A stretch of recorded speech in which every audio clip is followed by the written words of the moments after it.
उपवास असेल तर आपण साबुदाण्याची खिचडी तर बऱ्याच वेळा करतो, पण जो साबुदाणा आहे तो परफेक्ट असा भिजत नाही.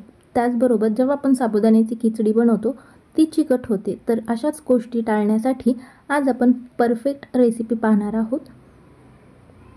साबुदाण्याची खिचडी बनवण्यासाठी इथे मी 300 ग्रॅम साबुदाणा घेतलेला आहे. कपाने म्हणाल तर मी इथे 2.5 कप हे जे साबुदाणा आहे तो घेतलेला आहे.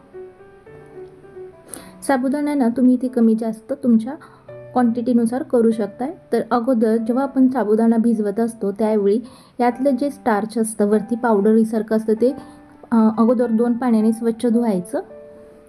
त्यामुळे जे स्टार्च निघल्यामुळे साबुदाणा जो आहे तो मोकळा होतो.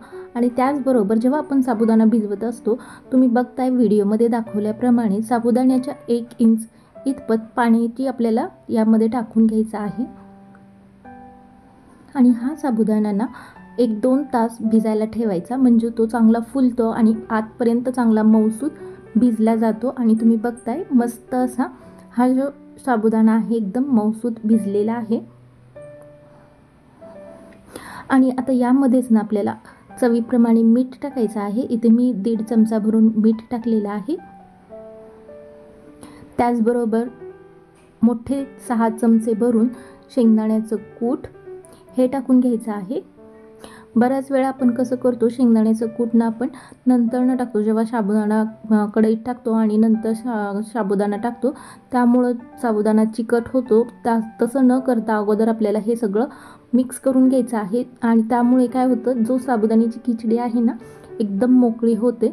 आणि तुम्ही बघताय मी मस्त असं मीठ आणि शेंगदाण्याचं कूट साबुदाण्याला लावून घेतलेलं आहे. कढईमध्ये मोठे 2 चमचेभर मी तेल गरम झाल्यानंतर इथे मी 5 ते 6 हिरवी मिरची मिक्सरला लावून बारीक करून घेतलेली आहे. आणि 30 सेकंद या तेलामध्ये ही मिरची तळून घेतली. त्याचबरोबर इथे मी 2 बटाटे आहेत ते शिजवून घेतलेले आहेत आणि थोडेसे याचे तुकडे केलेले आहेत. त्याचबरोबर इथं थोडंसं मीठ टाकलेलं आहे बटाट्याला लागण्याकरता. 1 मिनिटभर बटाटा हा परतून घ्यायचा आहे, म्हणजे जी मिठाची टेस्ट आहे ती बटाट्याला सुद्धा चांगली लागते. त्याचबरोबर इथं 1 मिनिट झालेली आहेत. आणि आपण जो साबुदाणा शेंगदाण्याचा कूट लावून ठेवलेलं होतं तो घालायचा. असं केल्याने जो साबुदाणा आहे तो अजिबात चिकट होत नाही. त्याचबरोबर जी साबुदाण्याची खिचडी आहे ती चांगली मऊसूतसुद्धा होते. चांगलं मिक्स करायचं 1 मिनिटभर.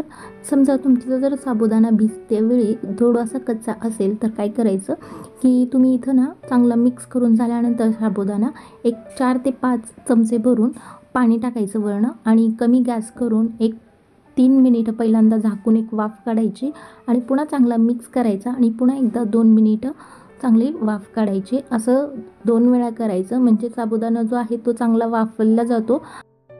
आपल्याला साबुदाणा परफेक्ट शिजला हे कसं ओळखायचं, तर साबुदाणे जे आहेत ते एकदम ट्रान्सपरंट दिसायला लागतात. जेव्हा साबुदाणा कच्चा असतो तेव्हा तो एकदम पांढरटसर दिसतो आणि जेव्हा तो परफेक्ट शिजला जातो किंवा वाफवला जातो त्यावेळी त्याचा कलर थोडासा चेंज होतो आणि तो ट्रान्सपरंट दिसायला लागतो. अशा पद्धतीनं आपली साबुदाण्याची खिचडी आहे ती मस्त अशी मऊसूत झालेली आहे. तुम्ही सुद्धा या उपवासाला नक्की ट्राय करा. आणि ही साबुदाण्याची खिचडी ना खायला एकदम मस्त लागते, तिखट झालेली आहे. तर तुम्ही नक्कीच ट्राय करा. तसेच मी साबुदाण्याचे वडे पण बनवलेले आहेत, त्याची रेसिपीसुद्धा तुम्ही नक्की पहा. व्हिडिओ आवडल्यास व्हिडिओला लाईक, शेअर आणि सबस्क्राईब नक्की करा.